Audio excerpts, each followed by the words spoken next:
ஒரு தாயின் கண்ணெதிரே தன் மகளை கற்பழிக்கிறார். யார்? காவலர். மக்களை பாதுகாக்கக்கூடிய காவலரே இப்படிப்பட்ட ஒரு கொடூரமான செயலில் ஈடுபட்டிருக்கின்றார் என்று சொன்னால் இந்த அரசாங்கம் எப்படி நடந்து கொண்டிருக்கிறது என்பதை நாம் எண்ணி பார்க்க வேண்டும். ஒரு திறமையற்ற முதலமைச்சர். திருவண்ணாமலைக்கு வாழைக்காய் இறக்குமதி செய்ய வந்த ஆந்திராவை சேர்ந்த இளம்பெண்ணை காவல்துறையினரே சீரழிக்கும் அளவிற்கு திறமையற்ற முதலமைச்சர் தமிழ்நாட்டில் ஆட்சி நடத்துவதாக எதிர்க்கட்சி தலைவர் எடப்பாடி பழனிசாமி காட்டமாக விமர்சித்துள்ளார். தினம் பதற வைக்கின்ற ஒரு செய்தி பத்திரிகைகளை நீங்க பார்த்திருப்பீங்க. ஆந்திர மாநிலத்திலிருந்து ஒரு வாழத்தார் ஏற்றிக்கொண்டு ஒரு லாரி திருவண்ணாமலைக்கு வருகின்றது. அந்த திருவண்ணாமலை நகரத்திலே உள்ளே நுழைகின்ற பொழுது அந்த லாரியிலே 2 பெண்மணி இருக்கின்றார்கள். அந்த டிரைவருடைய அக்கா, ஒரு அக்கா மகள். உடனே காவலர்கள் 2 பேர் அதை தடுத்து நிறுத்தி சோதனை செய்து இந்த 2 பெண்மணிகள் யார் என்று விசாரிக்கின்ற பொழுது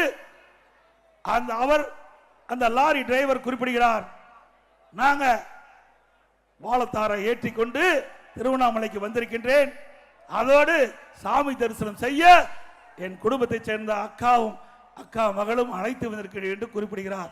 நம்ப தயாரா இல்லை என்று அந்த 2 காவலர்களும் விடாப்புடியாக அந்த 2 பெண்மணிகளையும் கீழே இறக்கி அவள் கொண்டு வந்த 2 வாகனத்திலே அழைத்து செல்கிறார்கள்.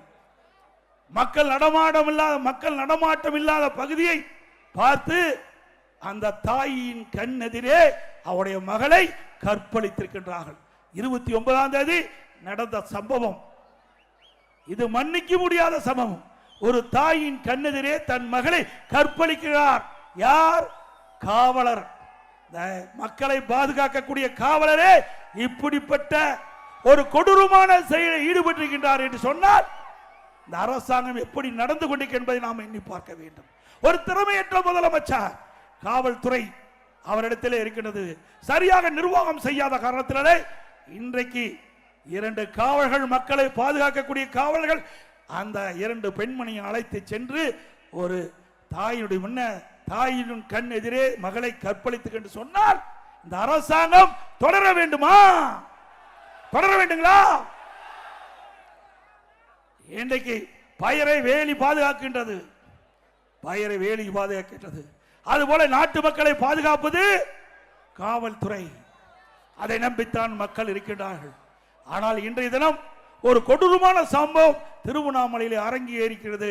உடனே இந்த 2 பெண்மணியும் அங்கே இருக்கிற காவலர்கள் அந்த கற்பழித்து விட்டு அவளை கொண்டு வந்து திருவண்ணாமலையை சாலையில் இறக்கிவிட்டு சென்று விட்டார்கள்.